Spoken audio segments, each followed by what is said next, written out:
Good afternoon, everyone. I'm Linda Dixon from the Lexington Veterans Association, and I'm happy to welcome you to a presentation on the roots of September 11 and the changing face of terrorism. We also welcome our fellow veterans who are viewing this program from the Edith Norse Rogers Memorial Veterans Hospital in Bedford, Massachusetts.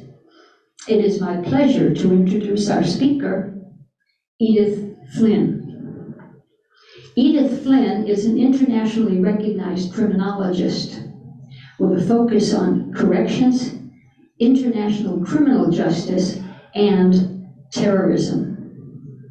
She completed her bachelor's, master's, and PhD in sociology at the University of Illinois, joining the Illinois faculty in 1971, and co-founding the National Clearinghouse for Criminal Justice Planning and Architecture. Edith joined the faculty at Northeastern University in 1973, retiring in 2003. She is past chair of the Lexington Public Safety Staffing Review Committee, past member of the Police Manual Policy Committee, and current executive board member of the Lexington Veterans Association. We're so happy to have her today to talk about such an important topic. Please welcome Edith Flynn.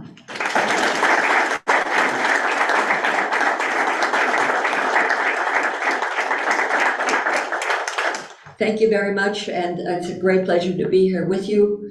Before I get started, I would like to welcome particularly our Special Forces friends who came. We have a reverberation here of the mic. I'd like to say a special hello to Captain Pecos and his wife. Then there's Alan Konicki and his wife. Dick Nazaro in the back, Bill Fanaras. I also want to welcome my friends Maureen and Tara Brennan. And there is, of course, Paul and Angela White, and also my friend Luana Devenis, and everybody else. So thank you for being here. My topic is obviously a very difficult one. This, of course, is a picture of New York City, and exactly 22 years ago to this very day, this nation was experienced a horrendous attack. Some great difficulties in terms of human suffering were inflicted on the United States, entirely unexpected. And I think each of us remembers where we were that day. It was my fate to probably be in almost every television station that day, because people were looking for answers in terms of how such an event could happen, and especially who was behind it. And in essence, I had been part of an international group of criminologists and analysts from think tanks. We would get together regularly for years. I've been at it since the attempted assassination of the Pope in the 70s. And we have been tracking bin Laden for a very long time. In fact, before 9/11, he had attacked major buildings across the world, starting with the Khobar Towers in Saudi Arabia. And essentially his goal was to destroy the Kingdom of Saudi Arabia, which he absolutely hated, and also kill as many Americans as he could. The reason simply was because we were meddling in the Middle East, we were supporting Israel, and we had our troops stationed in various places. If you remember, the Marine barracks in Lebanon, for instance, were destroyed, causing an awful lot of harm. On top of that, he was reinforced, unfortunately, because President Reagan, who was the president at the time, withdrew American forces from Lebanon after that event, sending a message, if you will, to bin Laden, giving him probably encouragement. Well, I just present very briefly some of the damages that were done to this country.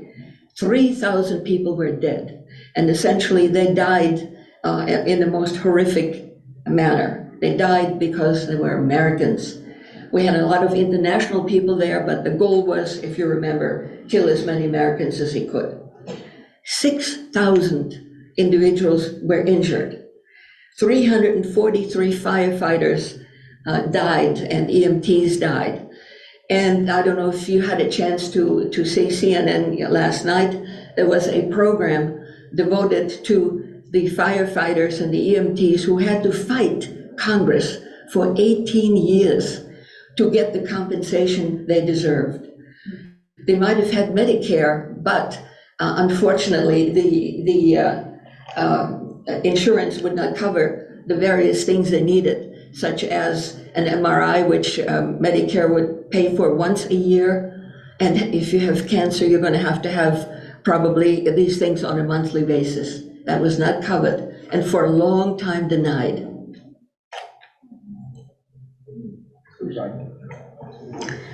We had obviously diseases that were inflicted because these individuals were exposed to toxins, to splinters of glass, to all kinds of compounds as those buildings collapsed. And that created not only cancerous conditions, but also serious respiratory impairments.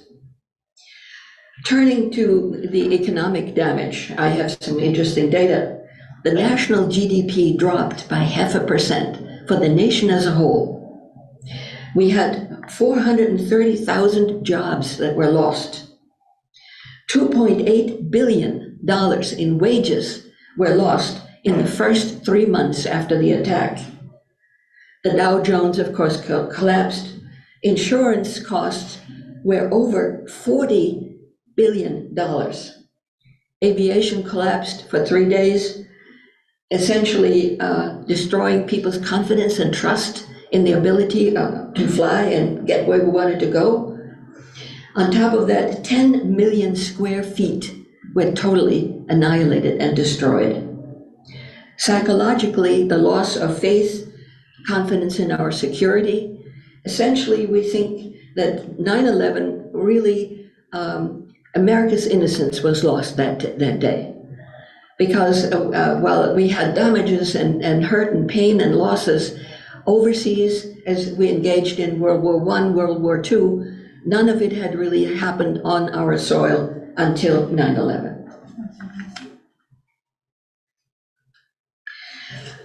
This particular slide simply reflects where we're going to go today.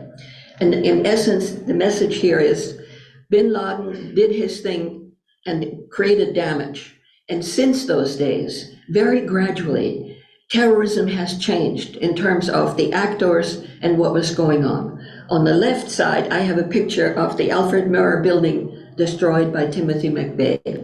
I will be talking about him later. And on the right, of course, was really a shattering event of domestic terrorism, where on January 6, 2021, the US Capitol was invaded and attacked by thousands of people, creating quite a bit of damage. 5 people were killed and many were injured.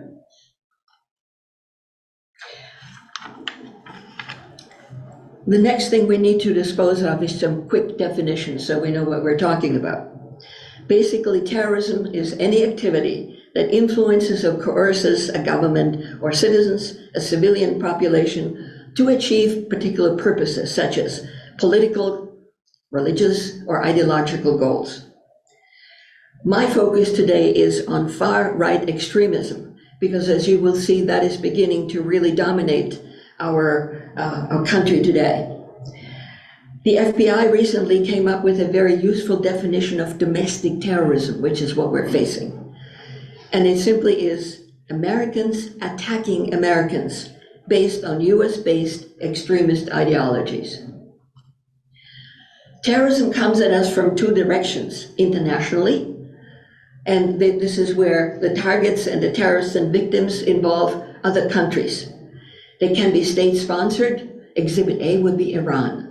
When they took our embassy, that was clearly state-sponsored terrorism, which prevails to this very day, because just last week, the United States released $6 billion in return for 5 American citizens. Just think about it. The money was released through Korea, but the United States basically instigated and gave the permission. The other way terrorism came at us is from autonomous groups, and of course, Bin Laden is Exhibit A. Then domestic homegrown terrorism, our focus today, means it is internally, indigenously generated, and it can involve single issues such as ecology or animal rights, anti-abortion activities, religion, religiously motivated, left and right wing, about which I will speak later. I have divided the terrorism that is facing us into 3 phases. And I did it chronologically because they're very different from each other. So the first phase, very briefly, involves the New Left, which was active in the 60s and 70s, and really gave America a pretty hard time in terms of getting through it. You had a multitude of domestic extremist groups, whether on the ground, probably on the foreground. They kind of emerged from the SDS, that refers to the Students for a Democratic Society. We had Cuban Action, we had Puerto Rican independence fighters, we had the Aryan Brotherhood and various other right-wingers, and the KKK, which was around pre-Civil War, after Civil War, to this very day, still active. And most important, at least from a professor's perspective, were the campuses that were literally boiling. On the left is a picture of the left wing, the banner with the upside down peace symbol, and underneath is from the campus of the University of Illinois during those days that I was there. And my husband had returned from Vietnam and badly injured, and was working for the University of Illinois, and so was I as a newly baked PhD, facing some very serious violence. So essentially, Islamic terrorism prevailed, is going to be coming up in second phase. Left-wing terrorism at the time was the most serious threat. And what did they do? Essentially, assassinations, kidnappings, bombings. What did they try to achieve? Very often it was prison reform, civil rights reform, but also anything anti-government. So provoking police officers seemed to be a specialty in those days. And the one thing that was the case in those days, there wasn't that special training for our police officers. And facing invective and provocations really led them to react. And that was in fact the intent of some of those demonstrators. Provoked to the point where people lose their self-control and strike out. And the interesting thing is that even though the perpetrators who did this, and I'm remembering the '68 Chicago Convention, which turned into an absolute zoo, violence occurring all over. The whole purpose, the idea of the perpetrators was to generate a counter-reaction. They were counting on television, and they were hoping that you, the American public, would turn against the government. That did not happen. Well,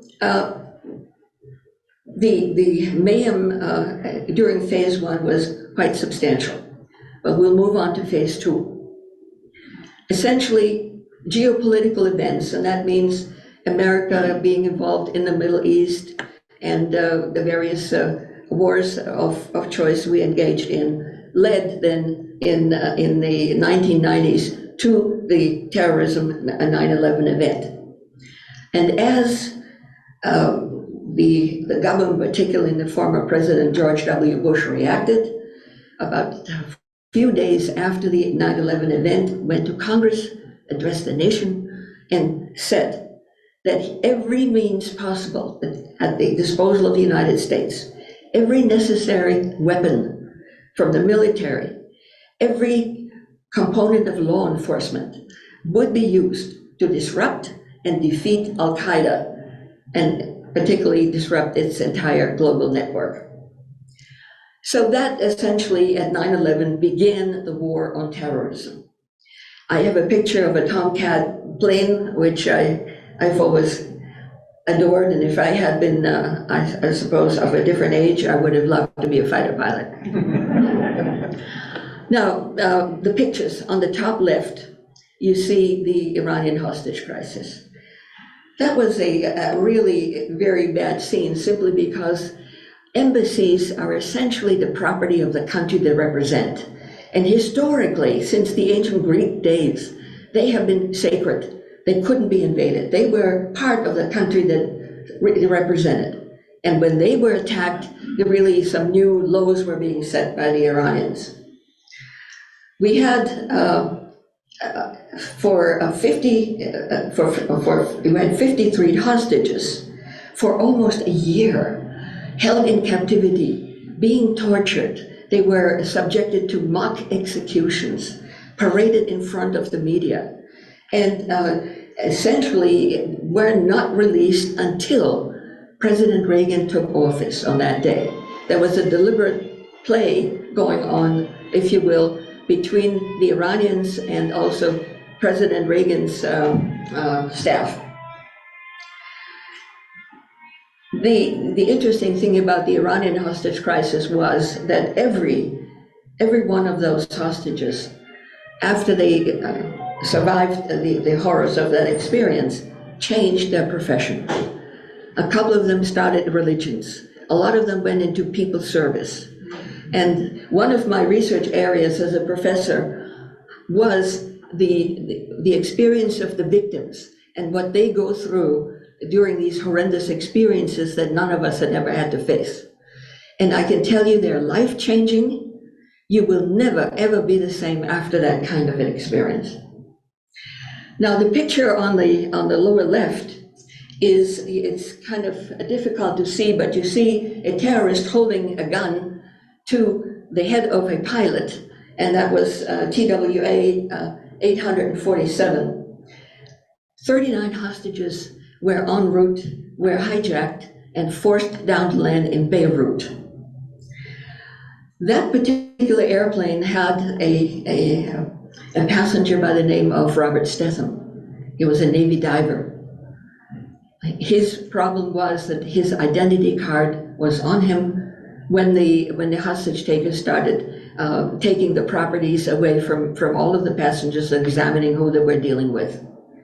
And once they identified him as to who he was in the Navy, began to torture him and literally killed him. Now, those days included an event also in Beirut in 1984, where William Francis Buckley was a Special Forces guy and also station chief of the CIA. He was kidnapped in that year. He was tortured and tortured to death, and the Chapter 54 has been named after him. We had a continuing activities, if you will, by Al-Qaeda. For instance, in 2019, which isn't all that long ago, a second lieutenant who was part of the Royal Saudi Air Force, undercover Al-Qaeda agent, started shooting up at the station, killing 3 Americans. So in essence, while the influence clearly of Al-Qaeda was diminished, and the problem, or if you will, the promise that the president made was kept, in the sense that there were no further attacks on US soil at the scale of 9/11, their interest in activities in what we're doing continues. Moving to phase 3, which is where we're at today. And essentially what I'm talking about is domestic far right, far left, they're also still involved, and single issue terrorism. So who are we talking about? Basically, we're talking about lone actors, that proverbial lone wolf you've been hearing about. If they have company, there might be a very, very small cell, but most of them, they are on their own, They subscribe to multiple ideologies mixed with very serious personal grievances. Their targets, and that's in order, reported by the FBI, African Americans, that's the top target. Then come whites, gay men, Jews, and Asian Americans. They also like to hit soft targets. That, of course, is a landmark for any kind of terrorist. You hit where there are no defenses, where there are places where people are coming together and not certainly suspecting attacks. Infrastructure, such as our power grids, are very vulnerable. Retail and public venues, such as the dollar store just last week that was attacked in Jacksonville, Florida. By the way, Jacksonville was the place where some of the Civil War monuments were abolished and carted away, which aggravated some of the right-wingers and kind of encouraged them to strike out. The other thing they attack, of course, is social clubs, as happened in Florida and Colorado, and also reproductive services. And by the way, this isn't, Massachusetts is not exempt, because reproductive services were the target of John Salvi, if you might remember, in Brookline, and his attack killed 3 people in the quest of anti-abortion activities. So what do? Essentially, it's armed assaults and unfortunately mass killings. And if you're looking at the characteristics of these individuals, you're talking basically about leaderless, insular characteristics. The radicalization is very often self-radicalized by means of internet. And if there is recruitment, it is also done by internet.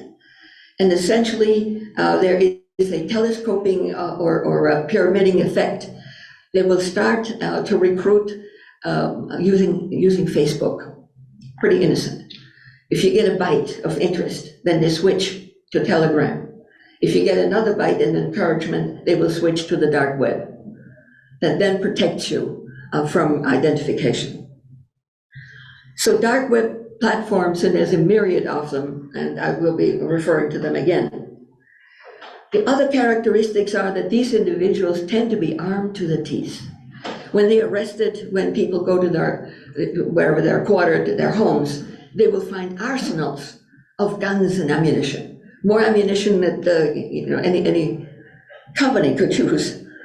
And Exhibit A would be this young Teixeira, National Guardsman, right out of Massachusetts, age 21, loaded with ammunition and guns when the police went into his room.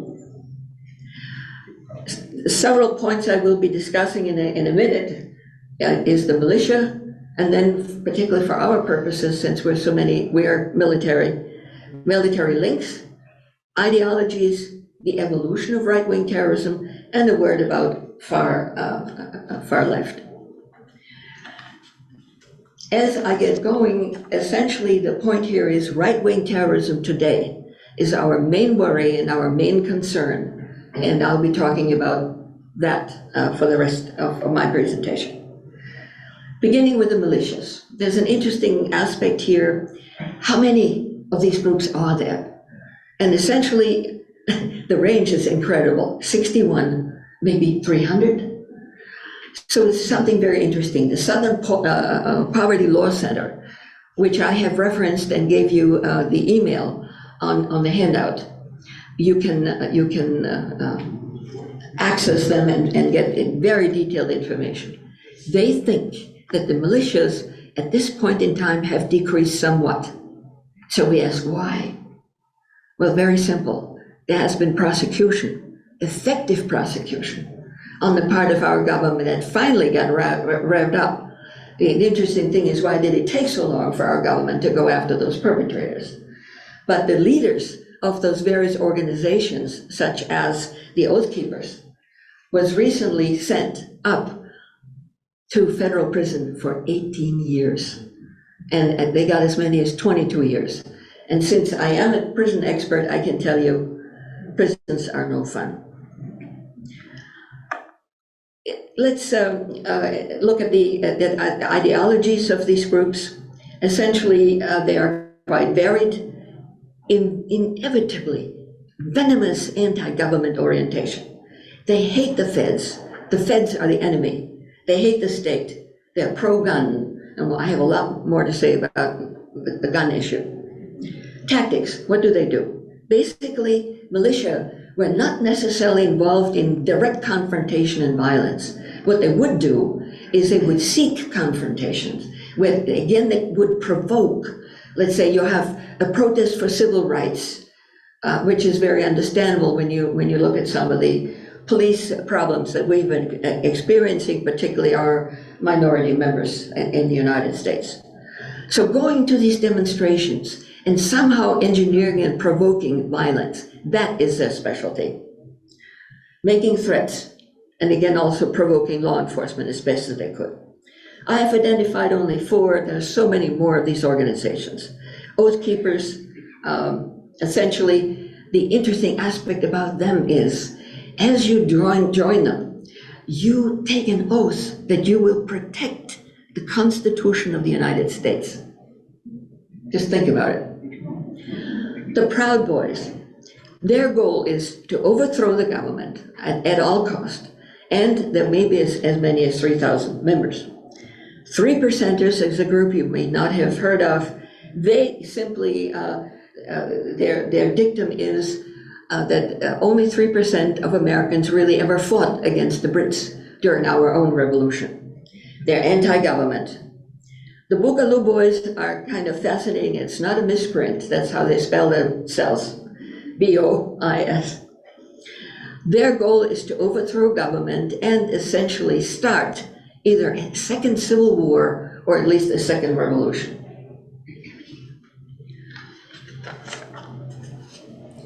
Now, among the militias, I have a couple of characters I want to tell you about very briefly, because they're really almost, I would say, very frightening. There's a Matt Bellinger, a Marine, who was active in New York before he was arrested. His motto was rape Krieg. A lot of these right-wingers adopt German language. Krieg is war. And his motto was, in fact, that the only way you can control women is through rape. And on top of that, kill as many Jews as he could. How's that for an ideology? We have Stuart Rhodes that I mentioned about earlier. He was the leader of the Oath Keepers, and he's now doing some very hard time in a federal prison. And then there was Thomas Devlin. He was active in Columbus, Ohio, and he had military background. He hired himself out as a security guard for a synagogue. He was going to provide protection and get money, get paid for it.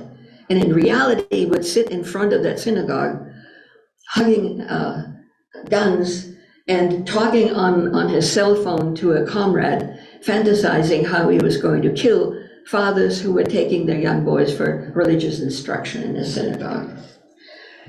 That would have come to fruition if it had not been for one mom at the other end of the guy that he was talking to, who called the police and got this individual arrested. So let's look at the military links. Now, the military links in terrorism are of special interest to us as a group here. And what I have to report to you is simply this. We're talking about, fortunately, very small numbers, but unfortunately, those small numbers have very high impact once they get going. Now, the RAND Corporation, which is a very reliable think tank and has done a lot of work on terrorism ever since I got into this years ago, they looked at just how frequent our military reflect extremist ideologies. And I'm happy to report that they're no more frequent than what you find in the general American population. Now, the START study of the University of Maryland, I'd like to bring to your attention because they have the most detailed, finite information on terrorism in this country today. Every action is recorded, every perpetrator has been analyzed, And the data are just fantastic. Of the 3,000 extremist crimes they had in their database, 451 persons, that is 15.3%, had a military background. Either they were active or retired. Of those, 170, which means 38%, either plotted or committed deadly attacks. And they were responsible for 1/4 of all mass deaths. So unfortunately, when our military men turn and decide to do bad, they do really bad. The bottom line here is that persons with military background are 2.4 times more likely to engage in mass fatalities. Now, independent of this issue, but certainly an important related issue, is what is happening to our veterans. I know our Veterans Services Officer will be interested in that. The veterans essentially are 50% more likely to be homeless than the rest of the Americans. Think about that. We have somewhere over 500,000 veterans in this country today, homeless. And they're suffering from mental problems, the PTSD problem, drug problems, alcoholism, and basically have no one who looks after them. Now, the other issue that is still unresolved that I want to bring to your attention is there is a high, I think not a very good news, a very high rate of suicides of active military today, as well as a retired military. And that is an issue I know the Army is trying to address. Programs are being developed and being addressed. But that issue in terms of us not looking after people who really did all they could give to their country is something that we should really address. Coming now to probably one of the most interesting slides I have for you today. When I got into this, I essentially asked myself whether I'm really here in the United States, whether I'm in the 21st century, or whether I'm talking about some kind of a B movie in Transylvania. Those are the conspiracies and the ideologies that some of the right wing subscribe to. The important point here is that COVID-19 aided and abetted this whole process. You had Americans literally locked up in their homes. Not much information, and certainly conflicting information coming out in terms of the dangers, what to do, what not to do. People reach out, so what do? The news were not particularly reliable, and most of us probably get our information from the social media. And I'll return to that point. But basically, the ideologies that I found among domestic right: racism, xenophobia, they hate foreigners, homophobia, nationalism, anti-federal and anti-state government orientations. They're apocalyptic beliefs. The world is ending, it's coming to an end, I mean, rest assured. Government is the enemy. Liberals are corrupt, and the white race is under attack, and we have to do something to save it. How do they communicate? This is, again, the very important point here, because how do you police, how do you control that when you have internet and this pyramiding of communications from the very benign, the Facebook, all the way to the dark web? I have identified two movements, again, returning to the Boogaloo movement.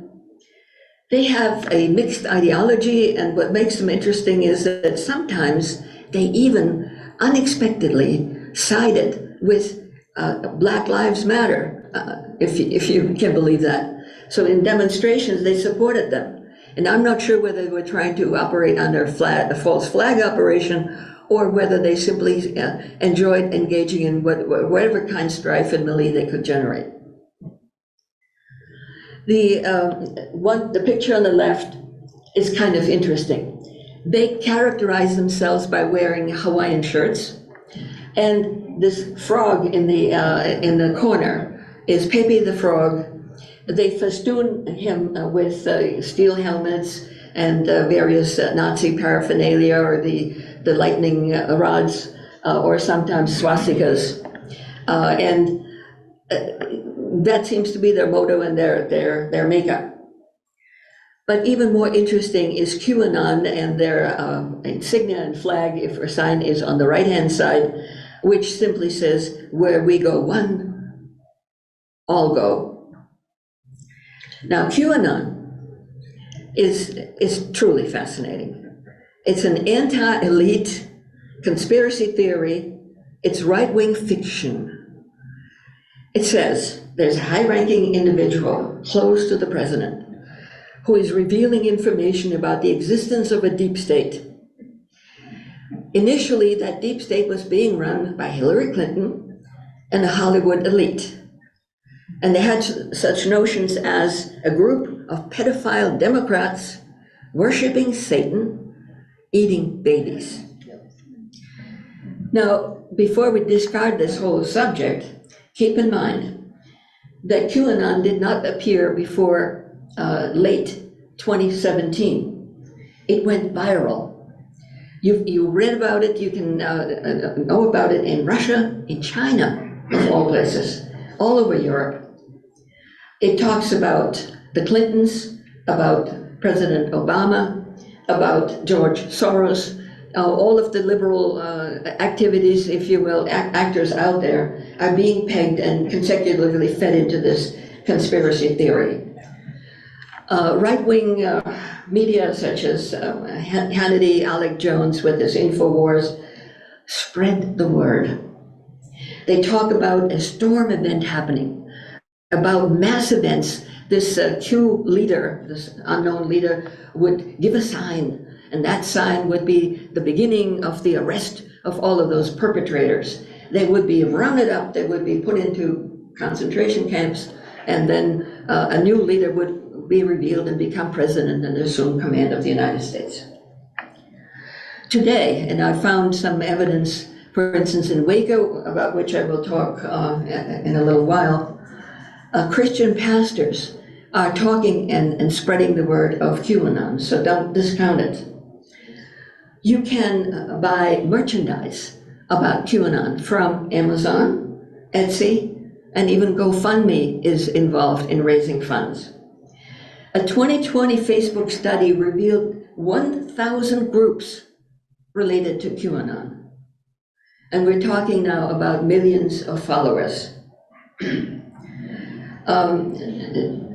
One last aspect about QAnon, one of those rumors is that John F. Kennedy Jr. faked his death, and in fact is waiting for QAnon to announce, to reveal himself and take over and become president of the United States. The next slide is, I think, just as interesting. Very briefly, I have decided to trace how did right-wing terrorism happen. It didn't just happen yesterday. You can trace the roots of right-wing terrorism all the way to an American hero, in fact. Not that he was the only one, but Charles Lindbergh subscribed to such notions as America first, isolationism, anti-immigration, and also anti-Semitism. The next important point, and this is like a ladder, if you look at it, a ladder, one event or one issue leads to another, is the Turner Diaries. Now, the Turner Diaries, until recently, you could buy on Amazon, except recently they have removed it, so you no longer can get it. But it is a manual, a novel describing revolution. A guy by the name of Pierce wrote it, but not under his name. He had a nom de plume. And the whole essence of it is it's racist and develops the idea where racists will get together and overthrow the American government. And if you read this, if you look at it, you will find that there is such a thing as storming the U.S. Capitol. Now remember, this thing was written in 1778. And 9, okay. Right, thank you. So the idea here is, even in those days, what happened on January 6th was kind of foretold or at least followed. So the individuals who were involved, at least some of them, very familiar with the Turner diaries, following their prescriptions. Now, the next event, which is a very telling one, we're talking about Ruby Ridge in Idaho. How many of you have heard of it? Okay, good. So we're talking about Randy Weaver. He was a Special Forces guy. He was, I think, a survivalist. There's a lot of Americans that way. He never joined any right-wing group per se. However, he was engaged in gun trades. And the issue which brought him into big trouble was he sold a couple of guns that were sawed off to an ATF agent. Now, ATF decided to call him in and see whether he would become an informant against some of the others. Randy Weaver refused. That's when FBI decided they were going to serve a warrant, and there had been a court date that he didn't meet. Rather than serving it directly, they decided to sort of ambush him. And they moved in a cabin, a log cabin that he had with his family and a friend. Randy Weaver's dog found out, as dogs would, that they were hiding in the bushes, and started barking. Randy Weaver was alerted. The FBI shot the dog. The next thing that happened is Weaver and his companion receded into the cabin. They closed the door. An FBI agent shot through that door, killing the wife.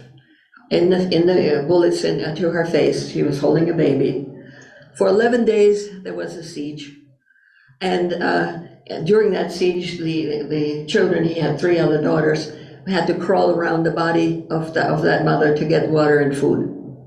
Eventually, Weaver surrendered, and ultimately the case was resolved in the sense that the government paid Randy Weaver $100,000 and $1 million for each daughter who had lost their mother. So think about that. If you want to understand the ideology that so many right-wingers have, they look at that instance and they see some injustice there, I would think. And what I'm hoping to do is that we all here begin to understand how serious that ideology is and how important the issue of guns is. The next event I'm talking about in Waco also deals with guns. It's guns that got them into trouble. Now, here we're talking about the Branch Davidians. It was a sect, apocalyptic. They expected the end of the world soon. And in that compound, what got them into trouble is they wanted to get some money and do it by dealing in guns. ATF became interested on the basis of that information and decided to issue a warrant, come and examine what's going on. Unfortunately, there was an informant that David Koresh, the leader of that Branch Davidian, had informed them that the government is coming. Happened a shootout. I think that the Davidians shot at the government agents first. 4 agents were in fact killed. A siege ensued for a few days. About 19 residents, children and women essentially, were released. The rest of them decided to stay with Koresh and fight it out to the death. Government then receded and then really pulled out the big guns. About 900 law enforcement personnel with APCs and even Abrams tanks rolled up. The hostage negotiation team, which the FBI has and is excellent in terms of their abilities, was withdrawn, and it was decided the SWAT team would come and they would take the compound. Now, there's a lot of arguments in terms of, did the Davidians set the fire? There is many investigations arose. Janet Reno was involved. She gave the okay. I worked for Janet Reno. I thought she was one hell of a good woman. But the information, however limited it was, there was some tear gas lobbed. That tear gas, unfortunately, was flammable. And then once the bullet starts flying, 80 people died. Now, that particular event, again, made a dent in the minds of our right-wingers. So comes the next event, which in 1995 was, of course, Oklahoma City. You talk about Timothy McVeigh, model soldier. He was used by his bosses to demonstrate the Bradley vehicle when they had the VIPs visiting. And he gradually became, if you will, radicalized, self-radicalized as far as we know. He really took particularly Waco, but also Ruby Ridge to heart, developed an incredible hatred, particularly for Hillary Clinton for some reason, and decided to do the dirty deed in terms of placing driving a truck with explosives into that building, and 168 people were killed. The point of this slide is you see an acceleration and a growth and increasing alienation. So if you want to understand where these people are coming from, look at these kinds of background issues. And my point here is that between 1994 and 2020, 509 terrorist attacks occurred, killing at least 335 people. So you see an acceleration and an increase in the danger, particularly of the right-wingers. And ultimately, what I'd like to bring to your attention is that if you have that much hate, and that hate is clearly there, at some point, you might begin to start talking about maybe ethnic cleansing. A lot of these groups, for instance, are subscribing to the idea of sending whatever immigrants we have back to their native countries, and including African Americans, sending them to Africa. A word about the far left. I know the far left has been pretty much left out, but they still exist. And in essence, they became somewhat more active when we had the horrible event of the killing by police of George Floyd. Essentially, a firestorm resulted. We experienced it here in Boston. A lot of stores were burned, and we really had just the edges of it. Much more active were those demonstrations in Portland, Seattle, and Minneapolis, Chicago, and even DC. Basically, it did eventually in those places attract racially motivated extremists. Again, the University of Maryland, which is as thorough as can be, identified that less than 25% of all violent offenders are far left or single issue, anarchists, new left, anti-fascist. The flag upstairs there on the right top, black stands for anarchy, and the red for communism. Of course, that's the new left embraces.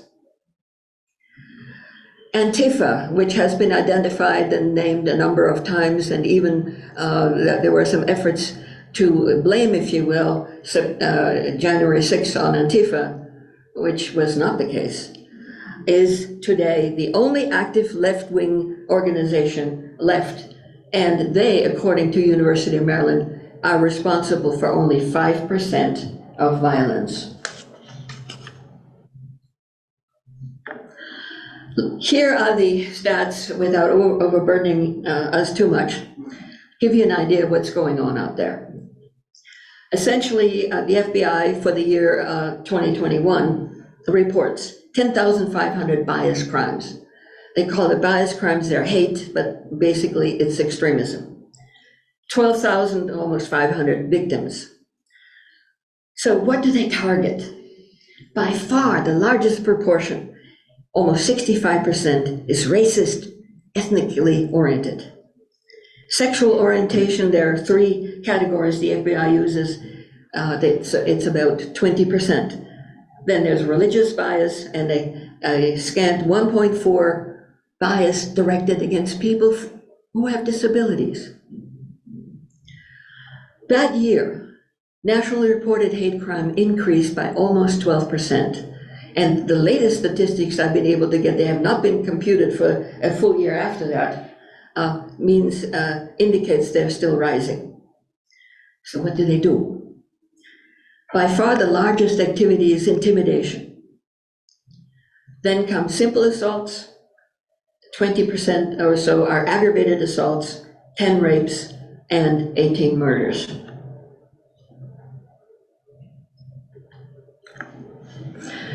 The next slide is kind of a painful one, but we're all interested in the cost of terrorism.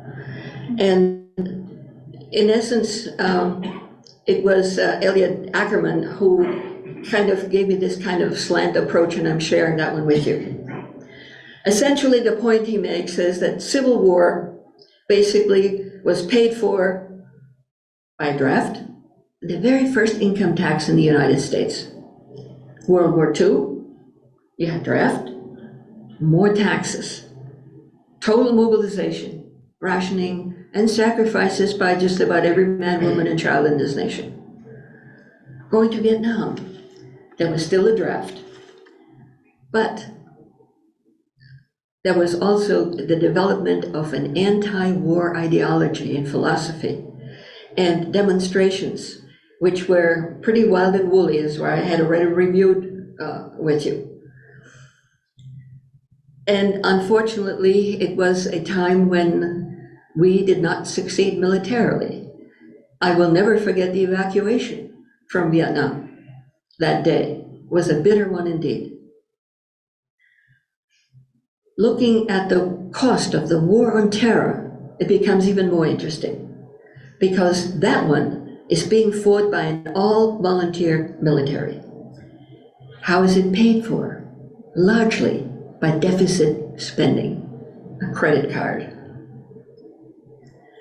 By far the greatest cost has been the loss of esteem that we incurred simply because of the specter of Abu Ghraib in Iraq and the extrajudicial detention and torture activities at Gitmo. The picture on the right is Lindy English, American wearing the uniform of the United States Army. Her background was in corrections. She is holding a naked prisoner by a dog leash. You may be interested to find out she was found guilty, but served only one and a half years in prison. She's out now. But think about the damage that she and her colleague and colleagues have done to the United States. We're supposed to be the good guys. We're the ones who fight for individual rights and liberty. And what have we done there? We always talk about we're a nation of laws, and yet we're keeping these perpetrators, bad as they were, in Gitmo. Extrajudicial, there's no judicial control whatsoever. Well, I have a quote here from Ackerman, which really goes to the heart of it, and I think you will find it kind of interesting. The absence of a draft has allowed the United States government to outsource its wars to a military caste, an increasingly self-segregated portion of society, opening up a yawning civil-military divide as profound as any American society has ever known. It's I think, very poignant. Looking at the dollar cost, well, first of all, I think that is just as fascinating. Between 2002 and 2017, the United States spent $2.8 trillion. Now, I stopped thinking a trillion. I can't imagine what that looks like. We paid for Homeland Security, international programs, and the wars in Afghanistan, Iraq, and in Syria. In 2017 alone, the cost of the war on terror was $175 billion. We also added the equivalent of 3 Pentagons in terms of size and buildings to accommodate over 1,200 government units and organizations that are new and continuing. And the last point in this respect is that today, the national debt is $32 trillion. And keep in mind that that effect has reduced American credit rating.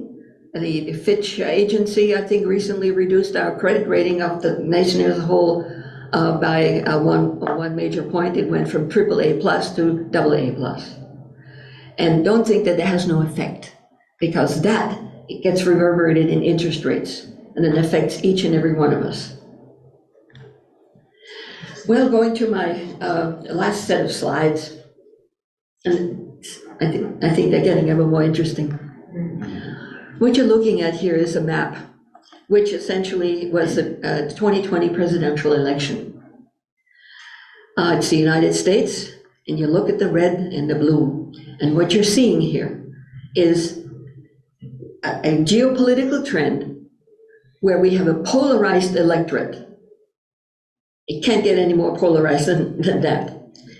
You have geographic divisions between the heartland, that is the middle, the red, and the coasts on the west and east coast.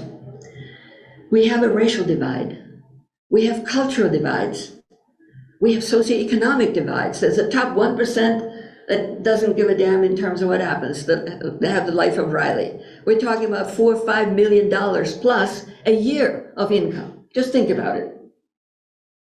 And then you have the working stiffs, which I would consider all of us here, white and blue collars, and then, of course, the poor. Massachusetts, 10% of the population of Massachusetts is in poverty. And I conclude this particular section by quoting Abe Lincoln, who in 1858 said, "A house divided against itself cannot stand." Next slide is as interesting as can be. Obviously we have problems. We need to fix them. So how do we fix them? These are the institutions that surround us. Gallup poll has given us some fascinating information in terms of how we feel about the institutions that guide our lives. It turns out that Americans trust small businesses the most. The military comes in second, which is good. Then they trust the police. To a lesser degree, the Supreme Court, even less, newspapers, and down it goes, criminal justice, TV news. But look at Congress. Congress today, 7% of Americans have confidence in Congress. And of course, my arrows, clearly point out the trend is down. And the encouraging thing here is that the military still have a lot of trust by Americans. They certainly have mine. Well, let's look at some critical issues. For the near future, I don't have to be a predictor. The near future is pretty much here, in the sense that we have a dysfunctional government. I think there's an alienated, divided, distrustful, angry population. And it is very likely, there's nothing, every day I look and hope and I read the papers, I hope for some solution, somebody stepping up and providing leadership. You tell me if we're getting it. So the point here is, we are in a pickle. We're definitely in a difficult situation. And the question is, we become very vulnerable nationally, but also internationally. Because we're not only, let's say, we're preoccupied with ourselves and our problems, but there are people out there, other countries, shall we name Russia, China, North Korea, who are watching. And don't you think that they are enjoying every damn day looking at us in terms of the disarray and the chaos we have, particularly coming out from our leadership in government. So that's in the imminent future is going to go on. Then the broken immigration system, which is, I think, a very serious problem. We have open borders. Right now, our resources are being overwhelmed. The governor of Massachusetts has declared an emergency. National Guard is stepping in to help with their refugees. And we're not alone. The same thing is happening in Europe. The same is happening with Greece. If you want to understand Brexit, Brexit happened because of a resistance against immigration into the country, and also the European community, which was making contingent, sending refugees by decree into the various countries of the European Union, and they didn't like that. The difficulty with unassimilated immigrants, particularly those if they don't get the help they need, and how can we keep on giving? There's an unending flow of more, even if we accommodate those who are here right now today, the next day there are going to be more and more. So just think about in terms of how that is going to be accommodated. And if you can't, then these individuals will clearly become alienated. And the minute you do, alienation sets in and you become vulnerable to radicalization.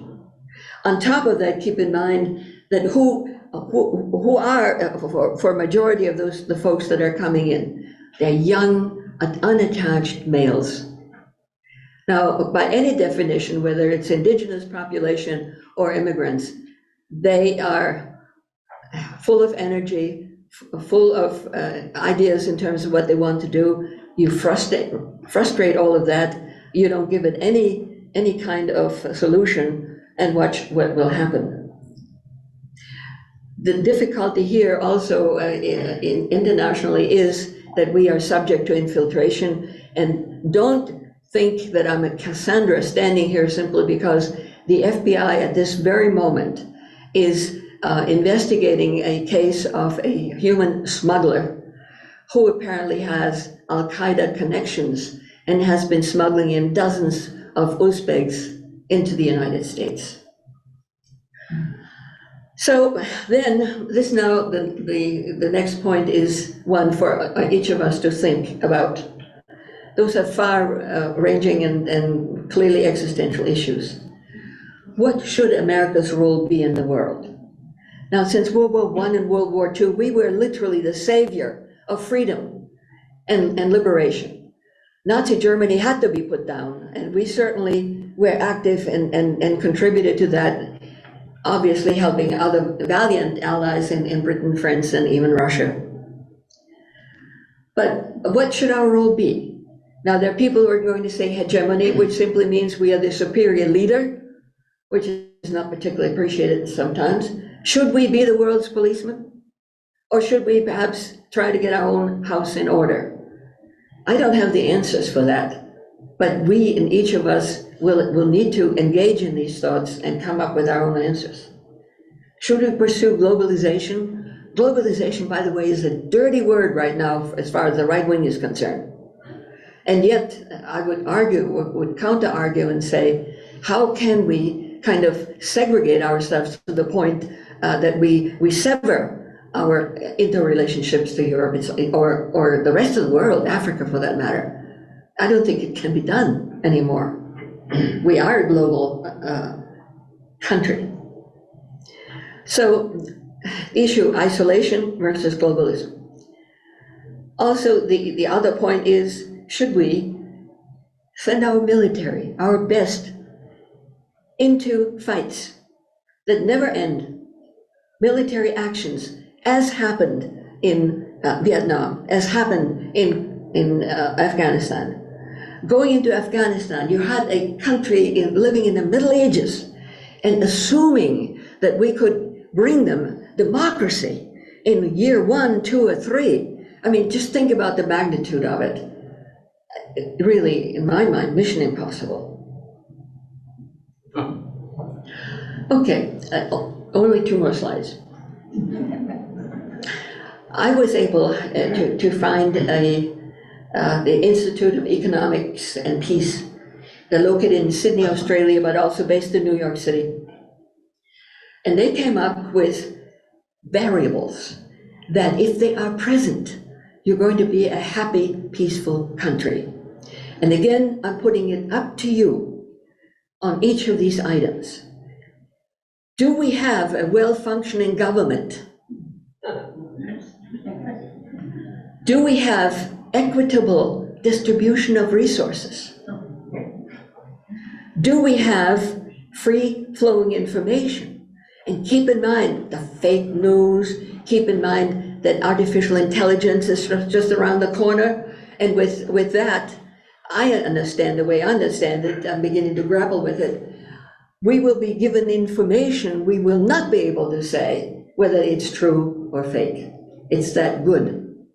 Think about hotheads being fed artificially created information, the wrong information, and then saying, okay, this is it, now I'm going to grab my rifle and go on the attack. Good relations with neighbors. Well, I heard some suggestions the other day that we're supposed to send our military into Mexico. We'll take care of the drug problem there. Mexicans really appreciate that. Then high levels of human capital. Now this goes to the level of education of our young people. I don't think that we're very positive in that department. I find when I go to a store and the cashier, the machine breaks down, kids cannot give you correct change. No. Then comes acceptance of the rights of others. Well, my entire presentation about right-wingers deals with the denial of the rights of others, ipso facto. Then comes low levels of corruption. Well, I think there is a serious problem here as well. And then finally, particularly when we're all turning into mushrooms, do we have a sound environment? So these are the variables. They are, by definition, really perfect. They have to be perfect. If you had them, for example, Switzerland does all of those things. It's a pretty happy country and an absence of war. By the way, in Switzerland, every man has to serve in the military for a certain period. So they still believe, if you will, in the military as being part of the population where everybody makes his contribution. Not a bad idea. The final slide, essentially talking about now some recommendations. And I've tried to come up with this interesting, some recommendations as I could. I think initially we need to focus on education. Being obviously an educator, that's where I would turn to first. There has to be a return to the focus on civics. Simply how we manage to relate to one another as human beings and respect one another. There has to be a focus on democracy. You see, as we are pursuing our rights into the most finite degree, we seem to be forgetting that the democracy is given, that we somehow are entitled to it, and it's not going to change. And yet, democracy is like a very delicate flower. You've got to take care of it, you've got to tend it. Don't take it for granted, because if you do, it'll be taken away. We need to find out what binds us together. Somehow that glue is gone. As I was preparing this presentation, I was thinking about a pluribus unum, out of many, one. Well, we've gone in the opposite direction. We went from one to many. Do we want to continue? The next focus has to be on the social media. Most Americans no longer get the money from, let's say, Walter Cronkite. That used to be a uniting factor and a trusted source in those days. We get them from social media. And on top of that, there's this confirmation ideology where we kind of pursue, let's say, a network or a website because we're comfortable with it. It kind of seems to respond to what we think. Nothing is exposing us to maybe another side. Government has to take responsibility for cyber activity and the negative effects. Do keep in mind that a number of weak efforts have been undertaken on the part of government, particularly vis-a-vis companies. They got the money, they got billions, and they fight back. They don't like control. So this is not an easy thing to recommend because it's going to be a hell of a fight to succeed. I've identified the fairness doctrine. The fairness doctrine simply said, that was during the Reagan years, it says that whatever news you offer or opinions you offer should be counterbalanced by an opposing position. This is the way I used to teach my classes. Lay it out, this is issue here, this is issue there, You wrestle with it and you come up with the answers. That was abolished because President Reagan was sort of kind of the big deregulator, we call him. And even though I like the man, the difficulty here is that there is no longer a presentation of the opposite view. Now, a word about military recruiting. I know there's pressure to fill quotas. There has been very little attention to where are these young people coming from ideologically. And I think a focus on altruism, on the idea of serving and doing good for the country is needed. Then I recommended also a National Year of Service, and we might want to argue about that. Now, I do want to conclude with a very hopeful note. Stanford University in California has just last week, the faculty unanimously, do you have any idea what it takes to get the faculty to agree unanimously? They agreed unanimously to have a course that every graduate of Stanford has to take. And the course is called Civic, Liberal, and Global Education. Now, what they're doing is civic skills to listen and engage, even if you disagree. Teach democratic skills to live in a diverse society. We are diverse. We're going to be diverse. You cannot rehearse that. And engage constructively without cancellation and censorship. And that's my conclusion.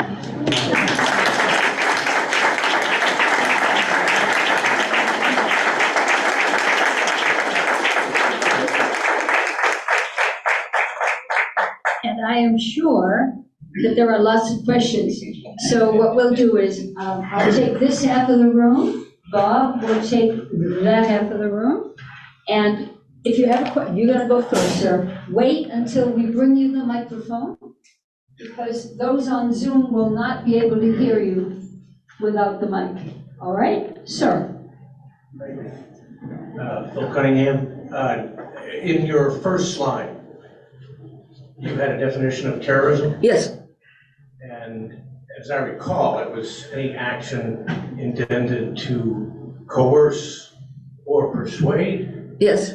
Well, force. Actually, it has more to do with force. Well, could you pull that up, because it was a pretty inclusive. Yep. Yeah. Or broad definition of terrorism. Help.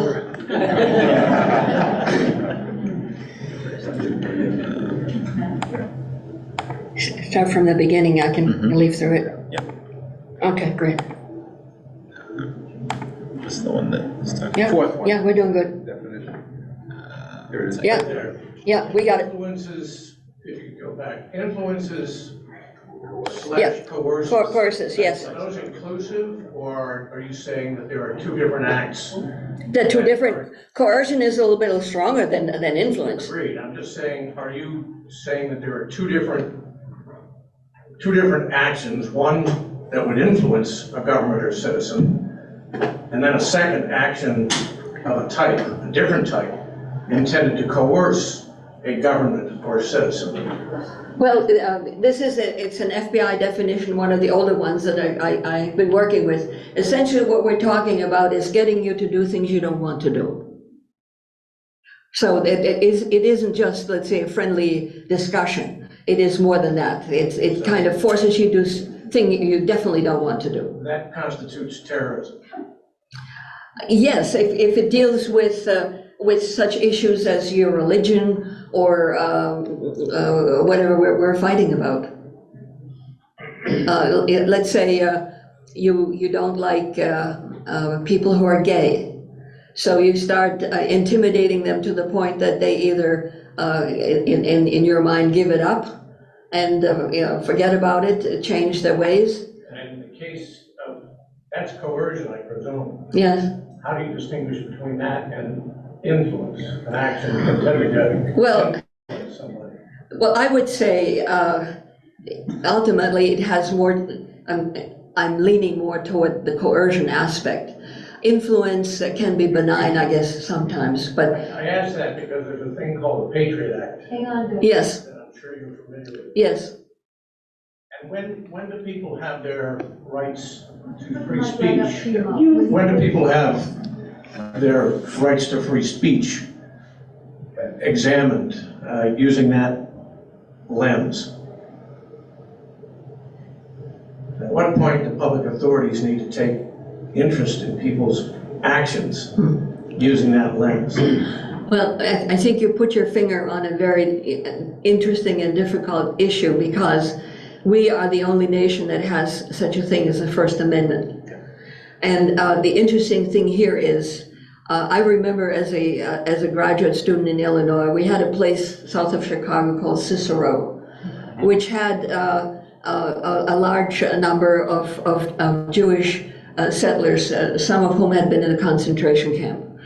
And I remember as a young student in the sociology department, I couldn't understand why, particularly in that community, right-wingers were parading in Nazi uniforms with all the swastikas and so forth. And I remember asking my professors, well, for heaven's sakes, the pain that creates, the people themselves or their relatives were annihilated in concentration camps. Why did they have to endure that? And he said, well, in the United States, you can say anything hateful that you want. You can wear any pair of outfits or paraphernalia that are offensive, and there's no punishment. And you put your finger on this issue. I don't think I have any solution to that fact. I have obviously tracked the idea that the U.S. Department of Defense is trying to identify soldiers that have right-wing ideologies, and I ask myself how they're going to do this, and do they really, for instance, does the government have a right to confiscate their cell phones and find out what they're doing on the internet? I haven't resolved it. I have no answer to that, and that is sensitive because a lot of people, would like to have their privacy. Yes. One other question related. What do you mean when you refer to a right-winger? Well, those are people who essentially think primarily that America is a white nation, that people of color have no business here, and then there are various degrees in terms of how strong they interpret that and what they want to do about it. Now, if you want to let's say, stop immigration of people of color? Do you want to, around those that are here, people of color, and transport them somewhere else? Do you want to start incarcerating them and persecuting them? That's what I'm talking about. That's what right-wingers are doing. Okay. Thank you. Next. Hello, is that working? Hello? Oh, I don't know if this is working, but Yeah, anyways. I can hear you. Put the microphone right up to your mouth, please. I think it's on. No, it's not on. Doesn't seem to work. It's not on. Did this work? All right. Edith, Yes. God bless you for being unafraid to take on a controversial subject. Yeah. Because God knows that there's a controversial subject in America today. This is the heart of the whole darn thing, right here. The meat, the potatoes, the carrots, and whatever else you eat. Correct. The fact that you're not afraid to put it out there just the way it is. Because, there's lots of stuff that everybody in this room can agree and disagree with. Yeah. I would suggest just one further small codicil to the definition of terrorism. Sure. Because that is, as you say, the classic definition that pretty much everybody who writes about terrorism uses. Terrorism is used to achieve a political goal. Yeah. I'd add one little other thing. Mm-hmm. Professing the use of violence or the deprivation of rights for other people. Because the difference, I think, to the gentleman's question, what's the difference between First Amendment right and terrorism? First Amendment is the right to say whatever you'd like, as long as you're not damaging or harming someone else. Correct. And that's a simple difference that I think we can all agree is the inappropriate use of your First Amendment right is to preach the deprivation of someone else's rights or harming them in any one of 1,000 different ways. It isn't just a whole lot more complex than that. Mm-hmm. It really isn't. Mm-hmm. Right wing, left wing, doesn't matter. It's basically about, you don't hurt other people, you don't take their rights away. Simple. Now, I got a question for you, and I just love listening to your talk here. My God, you're so smart. Why? I listened very carefully to that list you put up. I know you didn't have to go back to it, but the antecedents of, what are the things going on right now that we think maybe feel is, why now? When I was a kid growing up, we had Vietnam. We knew what the issue was that was dividing us. It was the war in Vietnam. And a bunch of other stuff. Anything my parents said, that was all wrong. But basically, it was the Vietnam War was what was getting us all riled up and dividing the countries. Lincoln's comment about the Civil War, pretty obvious, states' rights, slavery, Yeah. But today is such an odd time in a period of relative prosperity, and granted, there's all those issues, division of wealth and everything else. And I don't know, maybe that's it. Maybe that's just all those things combined. But your opinion, please. Why now? Why is it so bad now? Well, I think you're looking at this whole issue. COVID-19 had a lot to do with it in the sense that it literally removed us from being part of regular society. We all became isolates, and isolates for a very long time. And there was, in fact, government-enforced isolation. And we are social as human beings, and having feedback and feeling right and feeling comfortable takes the affiliation with others. We were literally cast into our homes, into our apartments and whatever. I think that made us insecure. And whenever you have insecurity, you start searching. And the second component in my mind is, of course, our dysfunctional government.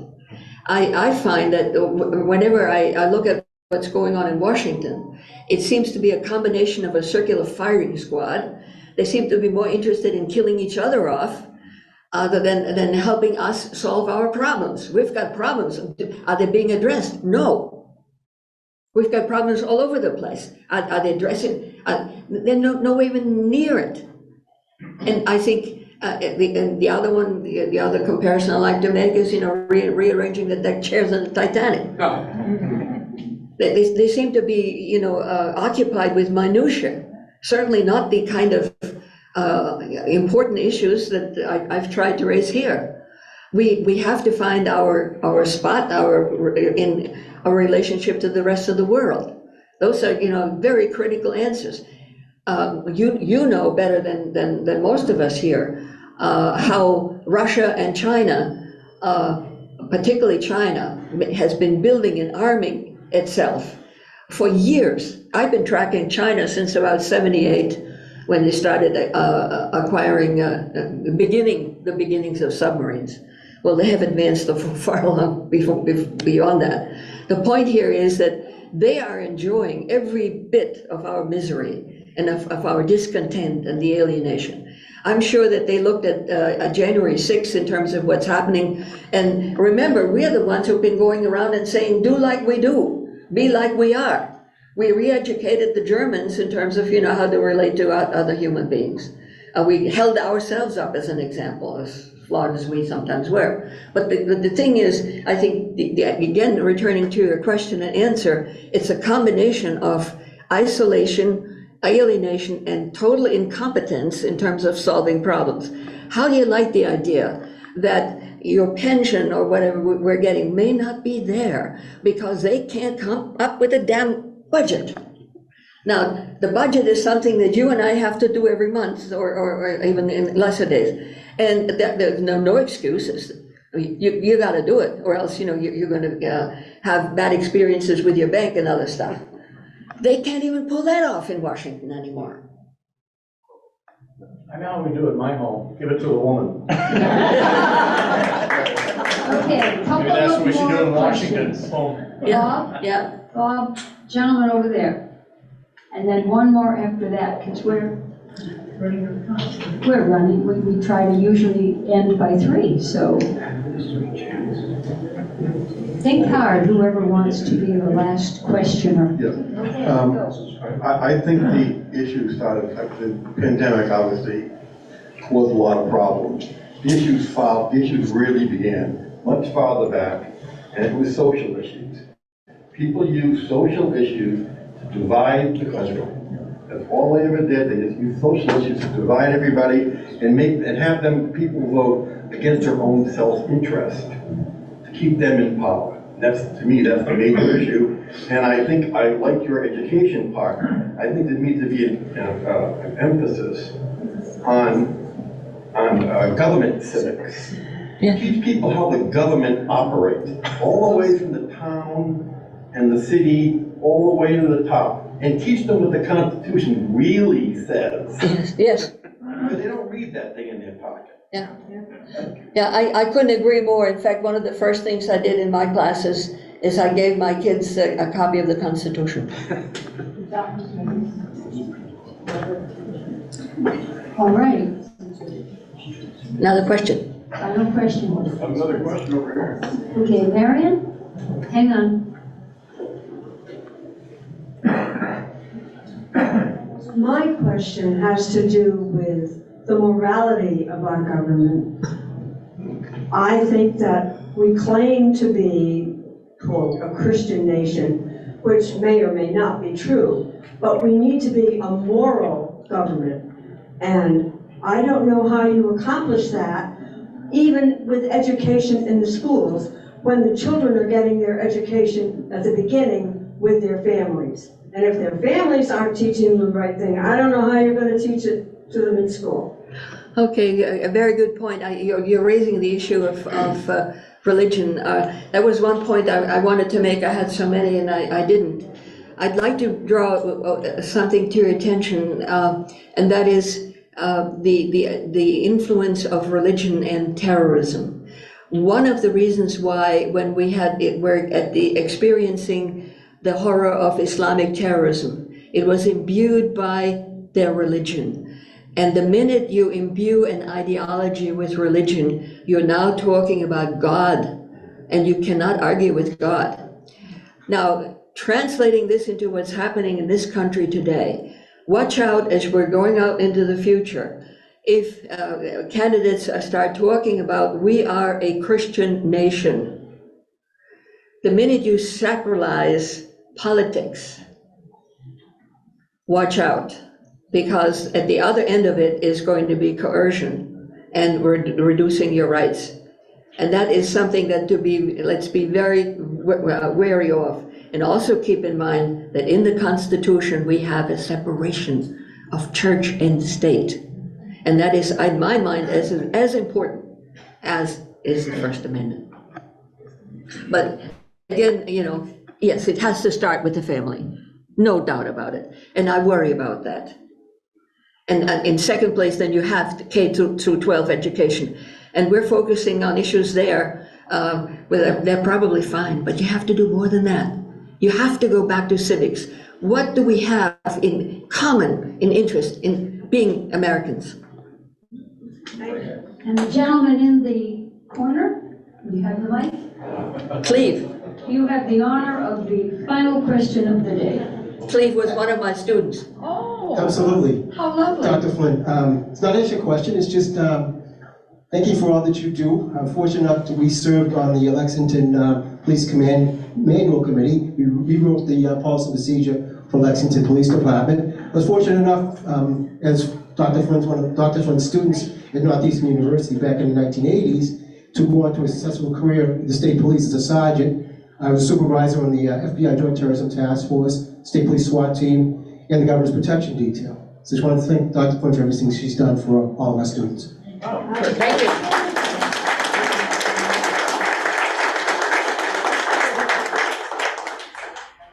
I wish that we had time for more questions, but all good things must come to an end. So we thank Edith for coming out of retirement, especially to give this wonderful talk. Thank you so much, Edith.